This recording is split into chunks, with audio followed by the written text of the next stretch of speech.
All right, week 3, bonus video 1, balance.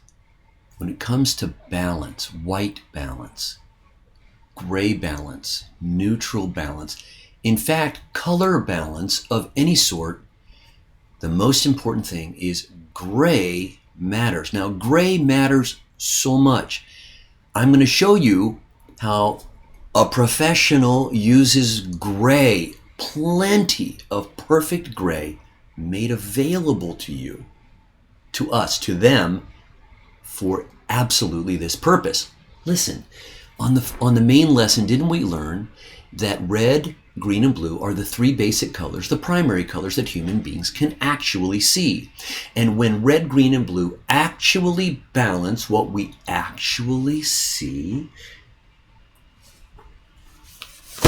is gray. When you get red, green, and blue right, or equal or balanced, gray happens. Hey, guess what? We're going to reverse that. And when you get gray right, red is right, green is right, and blue is right. What am I saying? I'm saying if you get your grays right, your colors will be right. Your colored photo will be accurate. Your colors will be calibrated. Your colors will be pure. Your colors will be right on if you get gray right. That's the big concept. What do we do? Now, I just flopped out a little gray card that I keep in my camera bag or my back pocket. I did a photo shoot yesterday and this was in my back pocket. And I pull it out, and when I get into the light of the scene, I take a picture of this in the light under which I will be shooting the event. That's all I need. That thing goes away. Now, I could forget to shoot it before I got to take a picture of this before I got to shooting. And in that case, when the event is nearing its end or completion, I pop it open, I throw it out, and I get one last shot of this. Either way, I need to get a shot of my gray card in the same light as the event that I'm shooting. Gray is so important. I have it in so many ways. This little pop-up card I bought on Amazon for, I think it was 30 bucks. It's a 12 by 12 made by the brand Lasto Light. I'm sure there are a ton of other alternatives you can get. I have a version of that that's a lanyard that hangs around my neck, and when I have cards that I need, security cards to get into particular events, I hang it, strap it to that lanyard so that I also have a gray card on my lanyard. Gray is so important. Look, in my wallet, oh, lo and behold, I have a little gray card so that I can throw that out into the scene if I forget to take my big Lastolite card, which I never do. Hey, but let me show you something. This is absolutely amazing. I'm just going to be a moment. I'm going to bend down and pick up my camera bag. Now, I don't know how big your camera bag is, but mine's big, but that's not the important thing. The important thing, brace yourself, is what's inside my camera bag. I'm not talking about my camera or my equipment. I'm talking about what color did they fill the inside of a professional's camera bag with? And I wonder why that is not an accident. They gave you, you bought plenty of gray cards. They're there. In fact, every now and then you can tear one out and you won't even have to shoot the bag. You can just, you have a gray card. You probably have 10 gray cards of one sort or another lying about. Now, some of you may have already been thinking, Rick, I know that I can use my gray card to get perfect exposure when I'm setting my camera's exposure in manual mode. That's true. You can use a gray card for that secondary purpose. You can use a gray card to set your exposure manually to that middle value, and all of your photos will be right every time, exposure-wise. But this is something different. This is something different. Some of you know that when you want to meter, get your meter in the middle in manual exposure mode for perfect exposure, that you don't even need a gray card. You could just use your palm, the palm of your hand for exposure. That's not what I'm talking about. I'm talking about color correction. Sure, I can use a gray card for exposure correction, but this is something different. You don't have to take a picture of the gray card to expose properly to it, but you do have to snap a picture to use it for color correction. It's about time for me to show you the magic of this bonus video. Years ago, my daughter graduated, and who was going to take her senior pictures? Well, we were cheap, so we found a guy. And so the guy took his daughter and wife up to the mountains to shoot her beautiful pictures. I'm going to show you what I did, what I do. I say, hey, honey. Here she is making a crazy, silly face. Whenever Daddy hands her the gray card and says, hold this, she'll make some goofy face. Who does she take after? I think it's her mother. When she's not making that face, she takes after her mother. So she's holding the card. The first shot in the series, and you can see that I'm in Adobe Camera Raw, and I've opened all of these photos at the same time. Now let me go back out and show you that. Some of you have been through my Adobe Bridge course. I walked you through this in Adobe Bridge.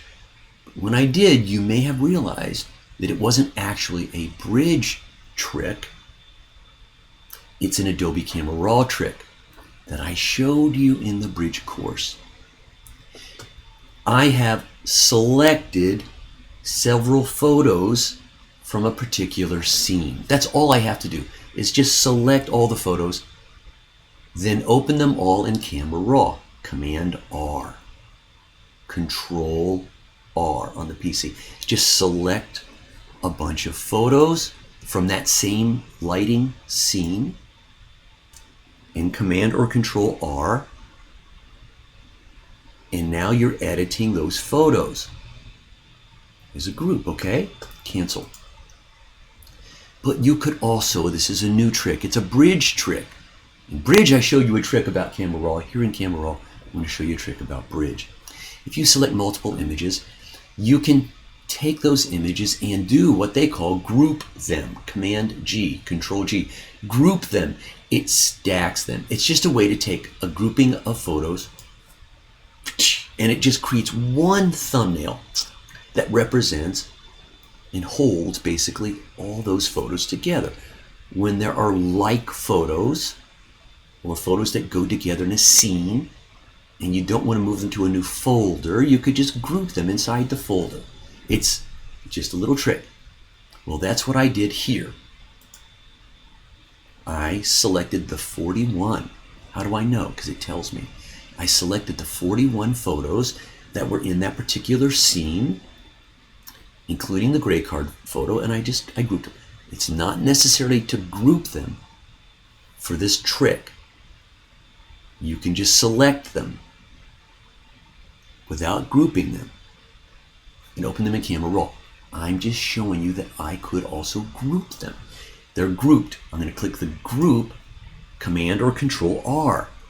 And now the group of images, all 41, will open along the side of my screen. Now, if you'll notice, one of these images has a nice little white border. That's the one I'm currently editing all by itself, just that one. It's also the one that is selected. Now, if I hold the Shift key and click the second one, I now have two photos that are being edited. They're both selected. They'll both be edited at the same time, but you'll notice carefully, one of those has a thicker white border. Very subtle. Very subtle. It's the first one that I selected. The first one I selected has that thicker white border. Now, if I click that first image and then do Command A or Control A, select all, then all 41 of my photos are selected. But the brighter border, the thicker border, the whiter border is on that first one, the one with the gray card. That's what I need. I'm going to slow down. I want all my images selected in the sidebar, but I want to be seeing the gray card. How do I do that? I click once on the gray card photo, wherever it is in this stack. Then I do Command or Control A to select all. I'm ready. It will let me see my gray card. Step 1. That's it. Let's do it again. Step 1. Click on the gray card image, Command A or Control A, select all. Second step, in fact, final step. Unbelievable. How long does it take you to color correct 41 images? Or for that matter, 4,100 images, or 410 images from a wedding? What I'm going to show you is that I can color correct. I can get all the color right for her flesh tone, for the trees, for the sweater, for her hair, for her lips, because all those colors are just eyeball equivalents of red, green, and blue. And gray is a perfect balance of red, green, and blue. If my gray is off, so are they. If I get my gray right, so are they. Step 2, final step. Mac or PC, hold the Shift key. And when you do that, you can click on the gray card. Click. And 41 images, just color corrected. I can hit done. Did you see that? Did you see how blue things were? And now they're corrected, and I'm doing 41 images. In fact, my favorite was this one. I want perfect color. I set all 41 shots. I could have just shot or set 2. But now I'm going to undo, Command Z, reset that color back to the way it was shot, let's say. And you can see whatever it was, if it's off, I'm going to scroll up, click the gray card, scroll down, and only select the one. Shift click selects in between. Command or Control click just adds the one. I'm looking at the gray card, but I'm still going to use that gray card to correct the one I want. Shift click. That one is now right. Let me show you another. Cancel. Here we go again. The stack is selected. Command Control R. You know the drill. Gray card image selected. Select all. Shift click. I'm finished. Done. That's real time for how to color correct any number of images. That's how it works. Now, I use this trick in Bridge. This same trick works in Lightroom. But it's a different keyboard shortcut, and I warned you about that in Lesson 1. The keyboard shortcuts for the Adobe Camera Raw plugin are different in Lightroom, only in Lightroom. It's the same in Photoshop, the same in Bridge, the same in Adobe Camera Raw, but different in Lightroom. In Lightroom, you have to tap the W key, which brings up something called the white balance tool. I've already told you, I believe it's misnamed. It ought to be called the gray balance tool. But if you tap W in Lightroom, then click the gray card, this same effect will occur. Now in Photoshop, I can show you that you can also use Photoshop one photo at a time, to color correct to a gray card. It's not nearly as easy, and you can do it in levels or curves.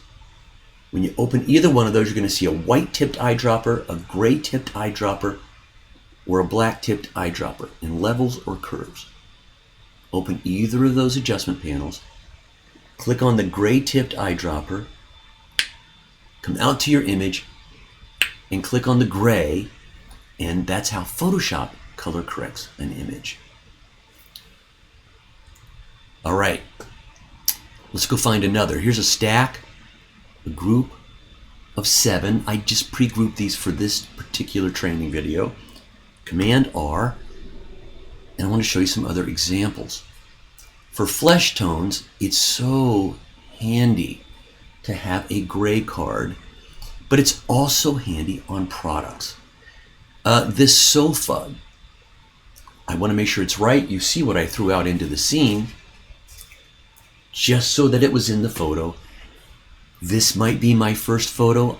I'm in Adobe Camera Raw. I'm going to hold the Shift key, click the gray card. My color is perfect. I'm out.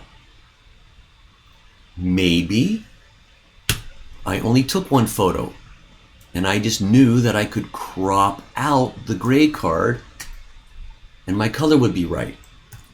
But maybe I was taking a series of photos, or I was going to have a family sitting on this sofa. Before they sit, I take a picture with the gray card in it, remove the gray card, then continue to shoot the photos with the family, select them all, while I'm looking at this photo of the gray card, like I just did on the previous example. Shift click on the gray card. Everyone in the family is now color corrected. This beautiful lady, gosh, the color was so wicked, wasn't it? Good thing I had her hold a gray card for shot 1. I'm going to hold my Shift key and add the second. They're both selected. The ugly color on the beautiful girl, gray card is the one in my eyes, in my view, but the other image, the one I'm going to keep, is selected. Shift click on the gray card. It's right, and so is the other. It corrects. I use it for product. That is a gray card, the one from my wallet, just thrown in next to the product. The product needs to be right. Shift click on the gray card. Trust me, that color is right. Those gemstones are correct. All these little products, how will I ever know what the accurate color ought to be? Good thing I threw my gray card in at the top. Shift click. The colors are all right. Trust me, they're perfect. Trust me.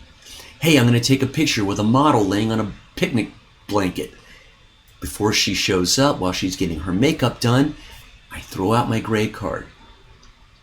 Then she shows up and I take my picture, but the color's off. Look at the one with the gray card, shift click on the other to select it, shift click on the gray card to set it. That one corrected, so did the other. All my colors are perfect. Get your grays right and your colors follow. Now, often I'm not happiest stopping there. Here's what I do. I know that's the correct color, and then I can apply my creative choice on top of that. For example, when I get the color correct, I could live with it. I know it's right. And yet I can still make a creative choice if I choose to do that. Okay? The color's right, but I still might want to add a bit more warmth, a bit more yellow. I know my color was right. That's where I start. And then I make creative decisions. Okay? All I want to do is get my color right, and I want to get it right quickly. Gray card. It balances the colors a real human being can see. Red, green, and blue. Don't invent a gray. Go get yourself an actual photographic gray card. Go to Amazon or BH Photo or Adorama. You pick the vendor. Tell them you want a photographic gray card. Type in gray card, photo. You probably already have them in your camera bag. The inside of your camera bag is lined with them. It's a perfectly RGB balanced card. Enjoy, use this. Please ask for any help or questions as you go this week. That's a very important and very big tip in this very important week on color. Bonus 2 coming up.